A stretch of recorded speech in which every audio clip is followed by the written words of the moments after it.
Ce document est produit par l'Université Joseph Fourier Grenoble 1 en collaboration avec la région Rhône-Alpes et l'Université numérique francophone des sciences de la santé et du sport. La première partie de ce cours va porter sur l'étude des parois de la cage thoracique et nous allons montrer comment cette paroi semi-rigide va être un moteur essentiel dans la respiration. Le cours sur les parois du thorax sera composé de 3 parties successives. Nous verrons tout d'abord la structure osseuse et cartilagineuse de la paroi thoracique. Nous ne reviendrons pas sur les structures du rachis qui auront été étudiées dans un autre cours. Puis nous montrerons ensuite qu'il existe une paroi musculaire. Ce sera essentiellement l'étude des espaces intercostaux. Puis dans le chapitre suivant seulement, nous aborderons le cours sur le diaphragme thoraco-abdominal. Nous allons commencer l'étude des parois osseuses du thorax par la présentation du sternum ou os sternal. C'est un os plat, impair médian, qui est situé sous la peau ventrale de la région thoracique. Il est facilement palpable depuis la région cervicale jusqu'à l'abdomen. C'est un os qui est constitué de 3 parties osseuses bien distinctes, le manubrium sternal, le corps du sternum et le processus xiphoïde, qui est le processus le plus caudal. L'os sternal a été comparé très tôt à un glaive de gladiateur. Le manubrium est donc la poignée du glaive, d'où son nom, le corps du sternum est la lame, et le processus xiphoïde, la pointe. Il s'agit en fait d'une pointe un peu déchiquetée, qui peut parfois prendre la forme d'un X, d'où son nom de xiphoïde. Le processus xiphoïde peut parfois également, comme cela est représenté sur le schéma, être perforé d'un orifice médian. Ces 3 parties sont solidarisées par des synchondroses. La première est manubrio-corporéale et la seconde corporéo-xiphoïdienne. À la surface du corps du sternum, sur la partie ventrale de l'os, qui est représentée ici, on palpe des crêtes transverses. Ces crêtes sont même parfois palpables sur un individu de corpulence normale, sous la peau même du thorax. Autre structure osseuse facilement palpable, c'est l'incisure jugulaire, qui est la partie la plus crâniale du manubrium sternal, à la base du cou, sur la ligne médiane. Sur les côtés de l'incisure jugulaire, on trouve 2 incisures paires et symétriques, incisures claviculaires, qui vont servir d'insertion aux 2 clavicules. Juste en dessous et au contact même de l'incisure précédente, on trouve l'incisure costale numéro 1, c'est-à-dire celle qui va recevoir l'arc de la première côte. Vient ensuite l'incisure costale numéro 2, qui est à cheval sur le manubrium et le corps sternal. C'est elle qui va servir d'insertion à la 2e côte. Et ainsi de suite, nous trouvons donc l'incisure de la 3e, 4e, 5e, 6e côte. Puis l'incisure de la 7e côte est à cheval sur le corps du sternum et le processus xiphoïde. Entre chacune de ces incisures costales, il y a d'autres concavités que l'on appelle les incisures intercostales. La succession des incisures costales et intercostales ressemble à des dents de scie sur les côtés du glaive. Voici maintenant une vue latérale du sternum sur sa face gauche, représentant les 3 pièces du sternum, le manubrium sternal, le corps du sternum et le processus xiphoïde. La synchondrose manubrio-corporéale est marquée par un angle dit angle sternal. Cet angle est un angle obtus ouvert vers l'arrière. Le corps du sternum et le processus xiphoïde sont par contre dans le même plan. Voici maintenant la position des incisures intercostales qui s'interposent donc entre chacune des incisures costales.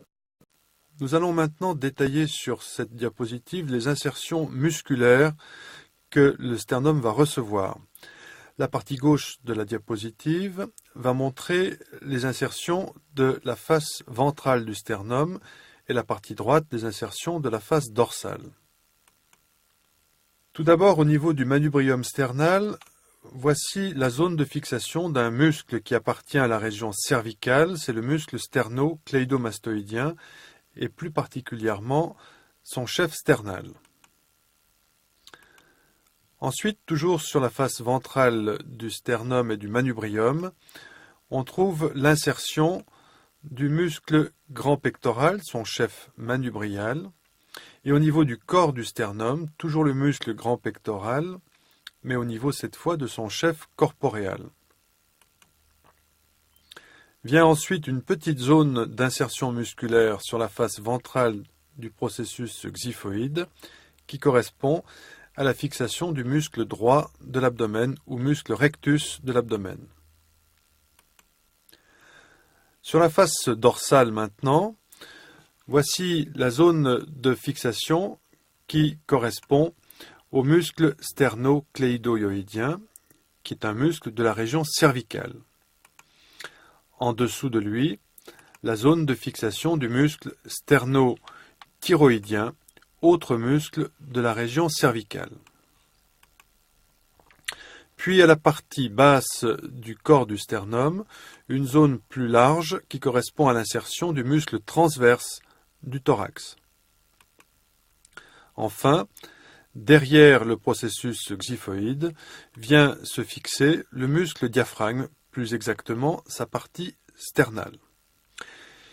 Il n'est pas question de retenir les noms de ces différents muscles.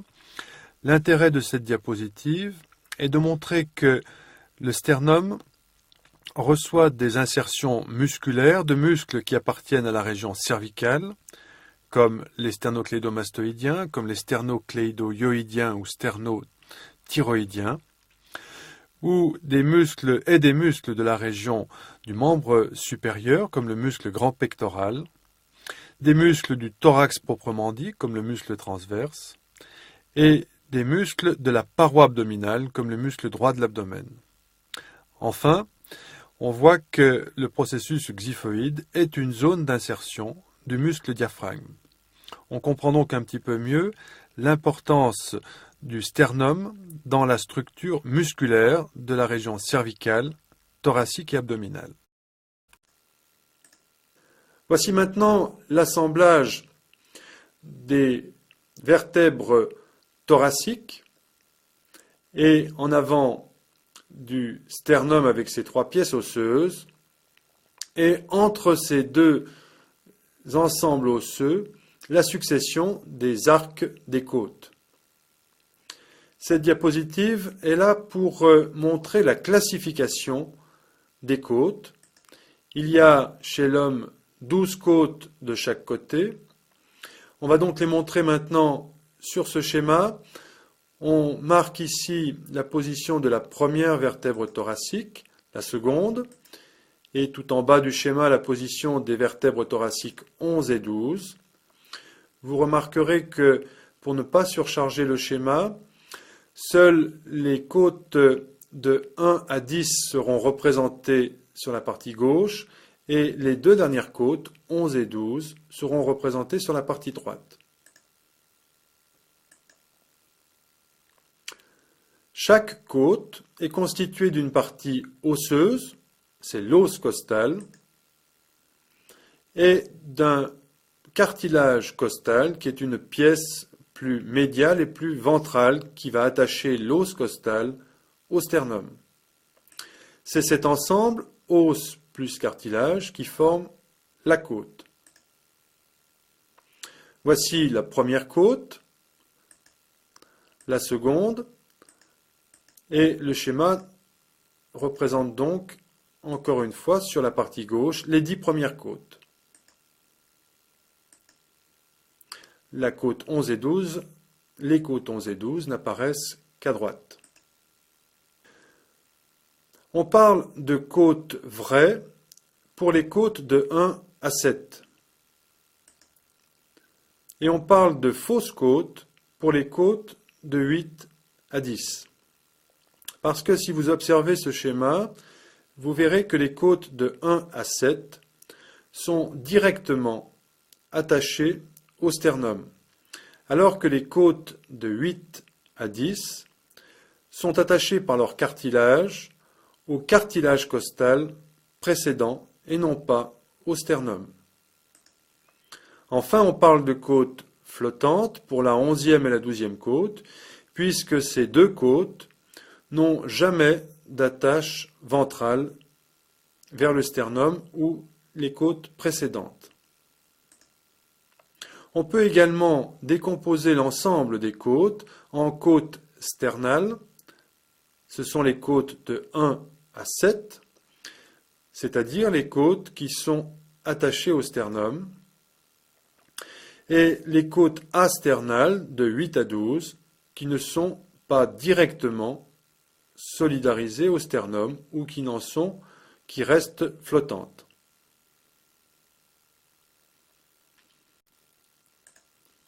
Cette diapositive va montrer maintenant que les côtes auront une inclinaison variable depuis la partie crâniale jusqu'à la partie caudale du thorax.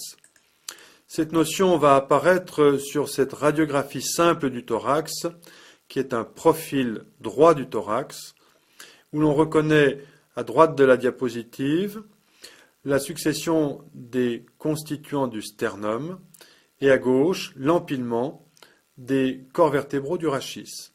Par superposition apparaissent les arcs costaux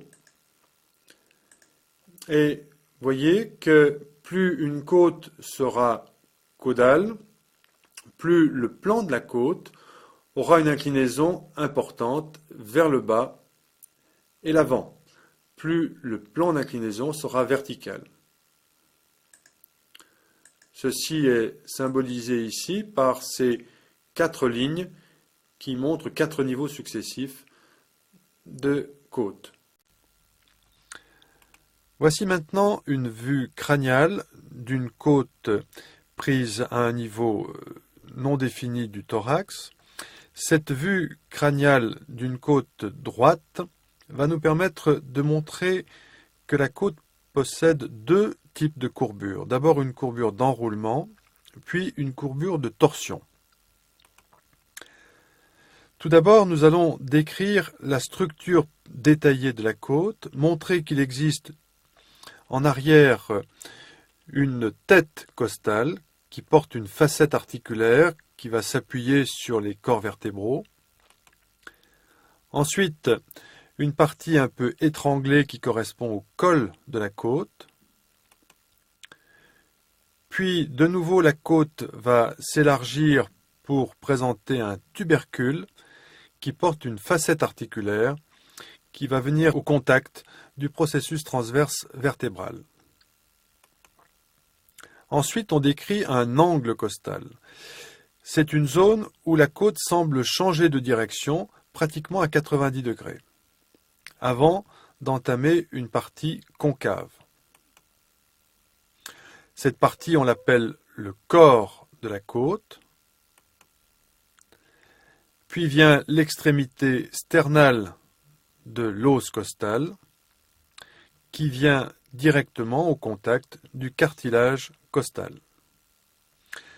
Revenons maintenant aux courbures de la côte. Nous présentons tout d'abord la courbure d'enroulement qui est symbolisée par cette ligne pointillée bleue.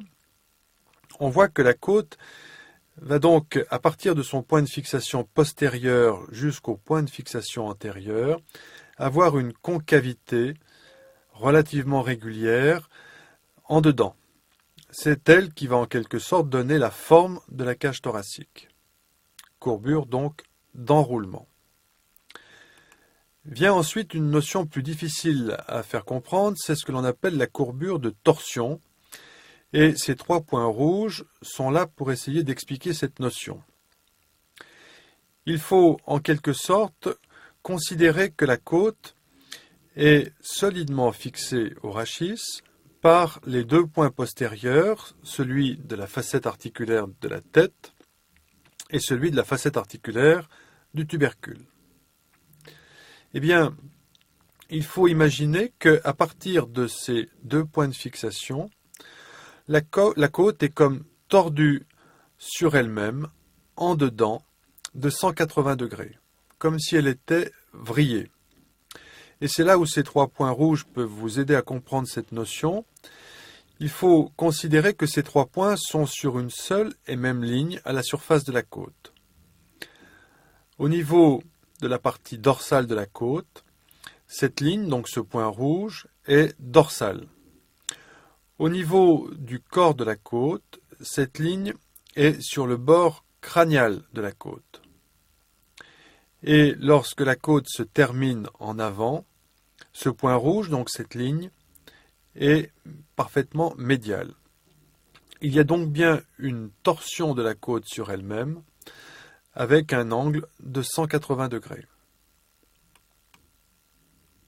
Ensuite, ce schéma insiste sur la fixation de la côte sur le rachis. C'est en fait sur les deux points de fixation postérieurs que la côte va pouvoir être mobile. Ces deux points sont reliés ici par une double flèche rose qui correspond donc à l'axe de rotation de la côte. C'est le seul axe de mobilité possible pour la côte. Un axe donc qui a une orientation dorsale et latérale. Voici maintenant une diapositive qui va insister sur les rapports entre une côte et le rachis. Et sur cette vue de face du rachis présentant deux vertèbres thoraciques successives, on rajoute l'extrémité postérieure d'une côte pour montrer que la tête costale va s'articuler avec deux vertèbres successives, mais que par contre la facette articulaire transversaire ne va s'articuler qu'avec une seule vertèbre thoracique. Voici donc une côte choisie au hasard, qui sera une côte de niveau X, et voici les deux vertèbres thoraciques X-1 et X qui seront concernées par ces rapports costo-vertébraux. Voici colorées les trois facettes articulaires qui vont permettre l'attache de la côte sur le rachis.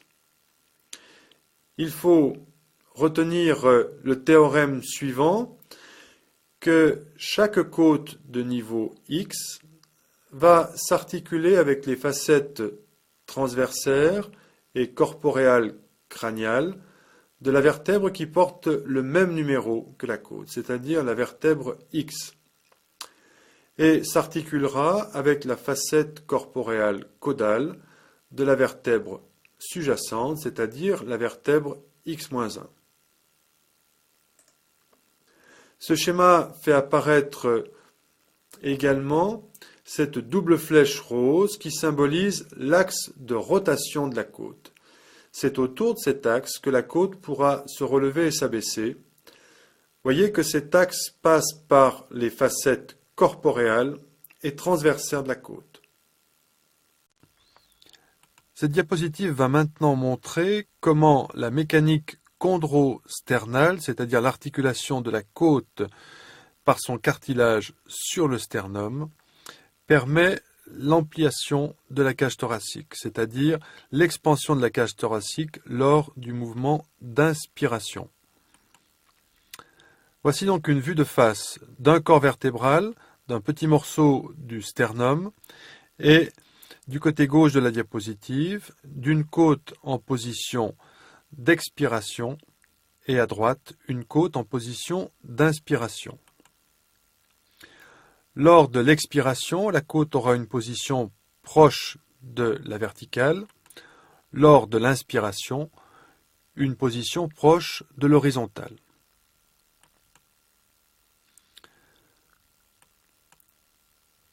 Il faut insister sur le fait que le cartilage costal est une zone inextensible, c'est-à-dire que la distance petit a quel que soit le temps respiratoire, expiration ou inspiration, est une distance constante. Maintenant, si l'on regarde par contre la position de la partie antérieure de l'os costal par rapport à la ligne médiane, on va voir que cette distance va s'allonger lors de l'inspiration. C'est-à-dire que la distance petit b en expiration va se transformer en la distance petit c lors de l'inspiration. On a donc une distance petit c qui est supérieure. Cela va déjà permettre de gagner un peu sur la largeur de la cage thoracique, donc d'augmenter sa capacité. Ensuite, si l'on regarde ce qui se passe au niveau de l'arc costal lui-même, la distance petit d par rapport à la ligne médiane va se transformer en une distance petit e lors de l'inspiration. Et on voit que la distance petit e, par un simple mouvement d'horizontalisation de la côte, va augmenter le diamètre de la cage thoracique. Donc l'inspiration, c'est avant tout une augmentation de la capacité de la cage thoracique par une augmentation de son diamètre gauche-droite.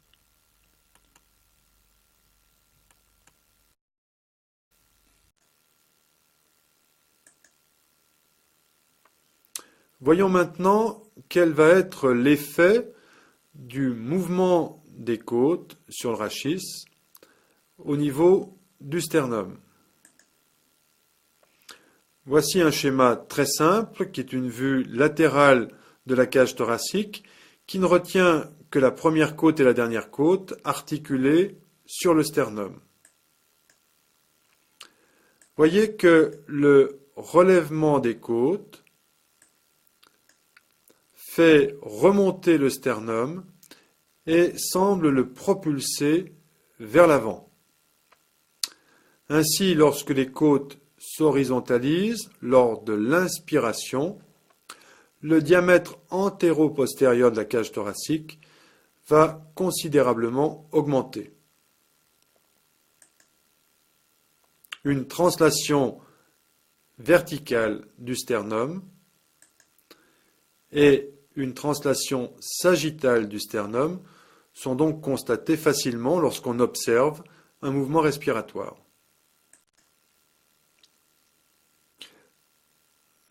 Nous allons maintenant montrer quelles sont les structures musculaires qui vont compléter les parois osseuses et cartilagineuses qui ont été mises en place. Ces structures musculaires vont fermer les espaces entre les côtes, qu'on appelle les espaces intercostaux. Et c'est l'ensemble de ces muscles intercostaux qui font l'objet maintenant des diapositives qui suivent. Il y a 12 côtes et il y aura donc 11 espaces intercostaux. Nous allons maintenant détailler la structure musculaire de l'espace intercostal. Cette structure musculaire comporte deux muscles intercostaux, internes et externes, et nous insistons ici sur le muscle intercostal interne. Pour cela, on utilise un schéma qui est une vue de 3/4 droit de deux côtes successives de la cage thoracique, avec en arrière l'appui sur les vertèbres et en avant les fixations sur le sternum. Le muscle intercostal interne est un rideau musculaire qui va donc combler tout l'espace entre les deux côtes. Les fibres musculaires du muscle intercostal interne sont obliques de haut en bas et d'avant vers l'arrière, comme le symbolise cette flèche en pointillé. À la partie tout à fait dorsale de l'espace intercostal, les fibres musculaires disparaissent pour être remplacées par une simple membrane intercostale interne, donc un tissu fibreux qui s'interpose entre les deux côtes.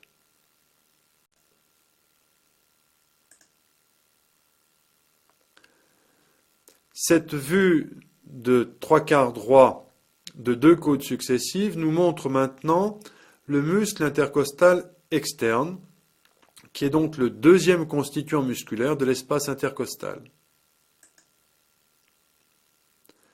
Ce muscle va lui aussi combler tout l'espace intercostal. La direction de ces fibres est opposée à celle du muscle intercostal interne. Les fibres sont obliques de haut en bas et d'arrière vers l'avant, comme cette flèche le symbolise.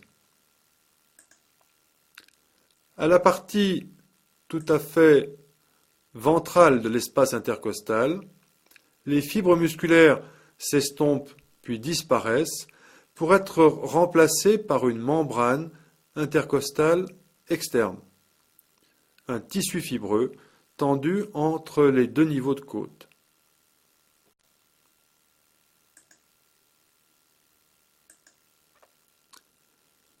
Voici maintenant l'ensemble des muscles intercostaux schématisés sur cette vue de 3/4 droit de deux côtes successives.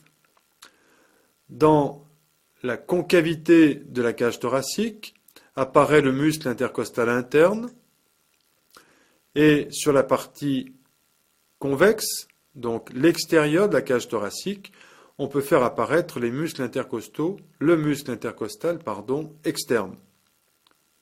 Notez l'opposition de direction des fibres musculaires. Nous allons, sur la diapositive suivante, présenter des coupes de l'espace intercostal à trois niveaux.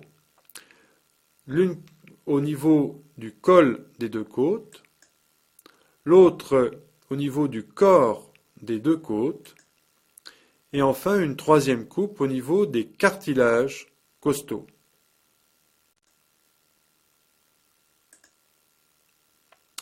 Voici donc trois coupes successives d'un espace intercostal quelconque,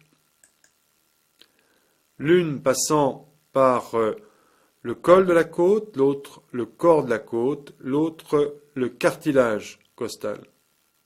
Pour chaque coupe, la partie gauche de la coupe correspond à la face externe de l'espace intercostal et la partie droite à la face interne de l'espace intercostal. Voici donc les trois niveaux de coupe.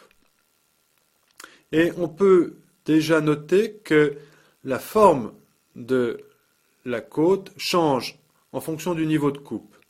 Et qu'en particulier, au niveau du corps de la côte va être déformée à son bord caudal pour se creuser en gouttière. Et nous verrons plus loin l'importance de cette gouttière sous-costale. Nous allons marquer tout d'abord le muscle intercostal interne, puis le muscle intercostal externe. Au niveau de la coupe passant par les cartilages, le muscle intercostal externe est remplacé par la membrane intercostale externe. Inversement, en arrière, au niveau de la coupe passant par les cols des côtes, la membrane intercostale interne remplace le muscle intercostal interne. Sur les deux coupes de gauche, nous pouvons faire apparaître maintenant le paquet vasculo-nerveux intercostal, c'est-à-dire l'ensemble artères, veines et nerfs intercostal. Voyez que sur la coupe de gauche, celle des cols de côte, le paquet vasculo-nerveux est compris entre le muscle intercostal externe et la membrane intercostale interne. Qu'au niveau de la coupe des corps des côtes, le paquet vasculo-nerveux est compris dans un dédoublement du muscle intercostal interne. Enfin, ce paquet vasculo-nerveux est plaqué dans la concavité de la gouttière sous-costale. Le paquet vasculo-nerveux disparaît de la coupe passant par les cartilages costaux et nous expliquerons pourquoi un peu plus loin dans le cours. La structure de la côte et la structure de l'espace intercostal est donc faite pour protéger ce paquet vasculo-nerveux intercostal. Le protéger essentiellement des traumatismes de la cage thoracique. Au niveau des cols de côte, il existe donc dorsalement un très important appareil musculaire dorsal qui protège les côtes et donc qui protège le paquet vasculo-nerveux. Par contre, au niveau du corps de la côte, ce paquet vasculo-nerveux intercostal est très exposé au traumatisme. C'est cette gouttière sous-costale qui va protéger ces éléments nobles. C'est également le dédoublement musculaire qui protège ces éléments nobles. Ces notions sur la topographie de l'espace intercostal vont avoir une importance clinique pour vous, puisque chaque fois qu'il y aura à réaliser une ponction à travers la paroi thoracique, une ponction de la plèvre ou du poumon, comme le symbolise cette flèche, cette ponction par une aiguille devra toujours être réalisée au bord supérieur de la côte inférieure, comme pour racler le bord supérieur de cette côte. Car si la ponction est réalisée au bord inférieur de la côte supérieure, la ponction pourra blesser l'artère, la veine ou le nerf intercostal.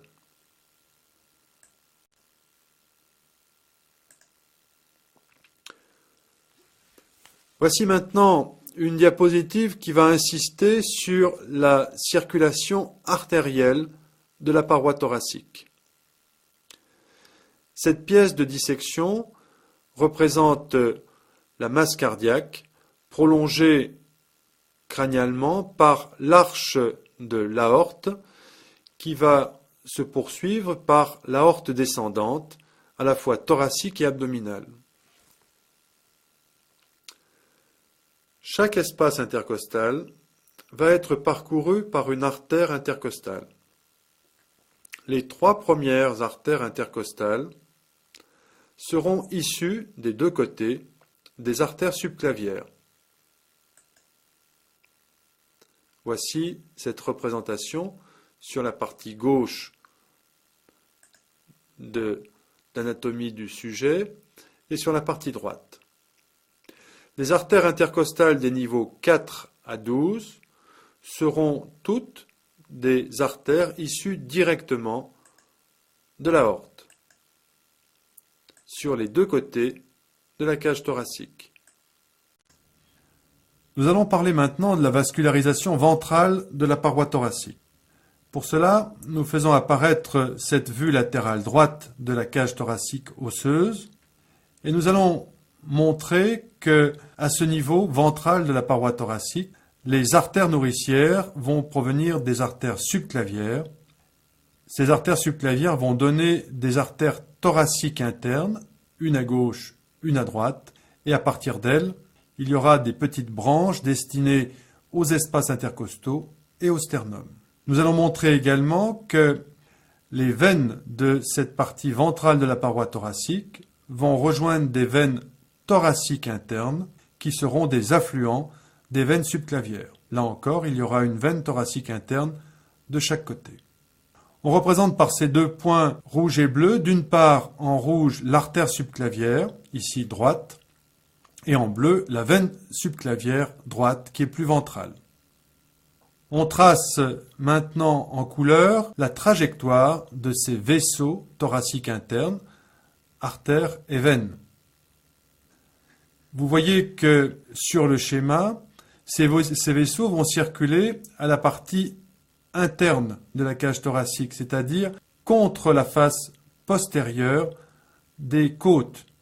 et en particulier des cartilages costaux. Sur le schéma en bas à gauche, qui est emprunté à Netter, on retrouve ces structures. Sur ce schéma, nous avons donc une vue dorsale de la paroi antérieure du thorax et sont représentés crânialement les artères et veines subclavières avec leurs branches thoraciques internes.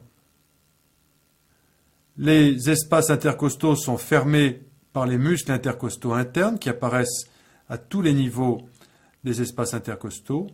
Et puis voyez qu'à la partie basse de la région, il existe un muscle, c'est le muscle transverse du thorax que nous avons cité dans les insertions de l'os sternal, les insertions postérieures de l'os sternal.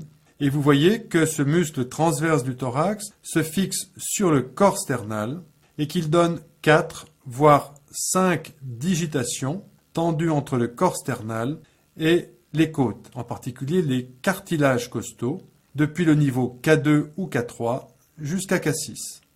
Ce muscle transverse du thorax recouvre à la partie basse de la paroi thoracique les vaisseaux thoraciques internes. Nous allons maintenant insister sur la circulation veineuse de la paroi thoracique et montrer comment toute la circulation veineuse de cette paroi va se drainer dorsalement dans un système de gros collecteurs veineux qui forment ce que l'on appelle le système azygos. Voici une vue de face de ces gros troncs veineux principaux de la cage thoracique qui sont situés de part et d'autre de l'axe du rachis. Le rachis est symbolisé sur ce schéma par un cylindre en pointillé et apparaissent donc ainsi les collecteurs veineux gauche et droit du thorax. Le collecteur veineux le plus important est la veine grand azygos, puisqu'on le voit sur ce schéma, elle va, tout en étant à droite, drainer également toute la circulation veineuse du thorax gauche. Cette veine grand azygos reçoit sur son bord latéral les veines intercostales des niveaux 4 à 12. Elle se termine par une arche ou arc azygos qui va ramener le flux sanguin de la région dorsale proche du rachis vers l'avant, vers plus exactement la face dorsale de la veine cave supérieure, veine cave crâniale, dans laquelle s'abouche la veine grand azygos. Au point le plus haut de cet arc azygos se termine la veine intercostale supérieure droite, qui va drainer le sang veineux des espaces intercostaux 1, 2 et 3, à droite. Du côté gauche, le système est tout à fait différent, puisqu'il existe en bas du thorax à gauche une veine hémiazygos inférieure qui va drainer les veines intercostales des niveaux 8 à 12. Puis une veine hémiazygos supérieure qui draine les veines intercostales des niveaux 4, 5 et 6. Voyez que généralement, la 7e veine intercostale gauche se draine directement dans la veine grand azygos, en croisant la ligne médiane. Les deux veines hémiazygos supérieures et inférieures croisent également la ligne médiane pour se terminer dans la veine grand azygos. Enfin, la veine intercostale supérieure gauche qui draine les espaces 1, 2 et 3 à gauche se draine dans la veine hémiazygos supérieure et donc indirectement elle aussi dans la veine grand azygos. Nous allons faire la synthèse maintenant des vaisseaux de la paroi thoracique en présentant une vue de 3/4 gauche de la région thoracique avec en haut du schéma 2 niveaux vertébraux thoraciques, fixés sur ces vertèbres 2 côtes successives et ces 2 côtes sont en avant solidarisées à un petit morceau de sternum ici du corps sternal.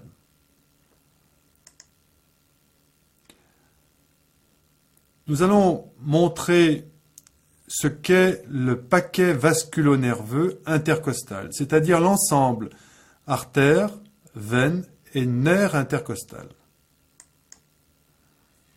Voici tout d'abord l'aorte thoracique qui est latéralisée à gauche du corps vertébral.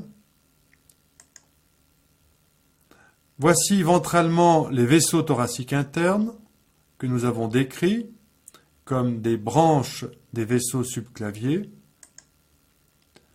Et de chaque côté du rachis, les veines des parois, à droite la veine grand azygos et à gauche une veine hémiazygos, peu importe qu'il s'agisse d'une veine hémiazygos supérieure ou inférieure. Les vaisseaux intercostaux sont donc pour les artères, ici représentées des branches de l'aorte thoracique, et pour les veines, des afférents de la circulation azygos. L'autre constituant du paquet intercostal, c'est le nerf intercostal, qui va être au contact des vaisseaux intercostaux sur toute la longueur de l'espace intercostal. Au niveau du col de la côte, le nerf intercostal va croiser perpendiculairement la chaîne sympathique thoracique. C'est une chaîne ganglionnée qui fait suite à la chaîne sympathique cervicale et qui sera elle-même poursuivie par la chaîne sympathique abdominale. C'est une chaîne ganglionnée, c'est-à-dire qu'à chaque niveau de vertèbre thoracique, il y a un ganglion sympathique au contact du col de la côte. À ce niveau, il y a des connexions nerveuses, des communications nerveuses entre le ganglion et les nerfs intercostaux. C'est ce que l'on appelle les rameaux communicants.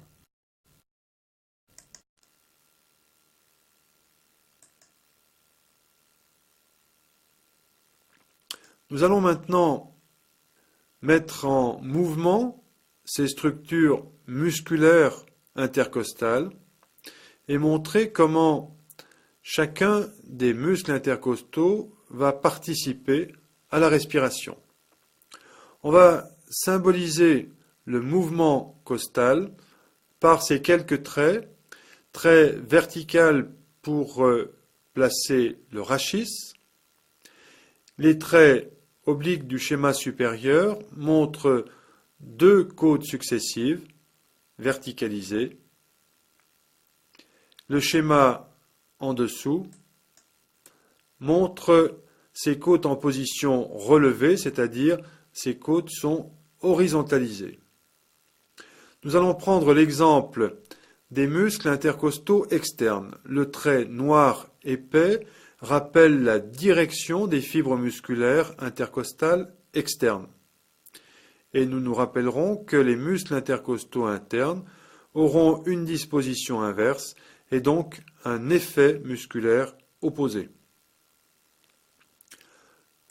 Lorsque le muscle intercostal externe est au repos, ses fibres sont allongées, les côtes sont obliques, voire verticalisées.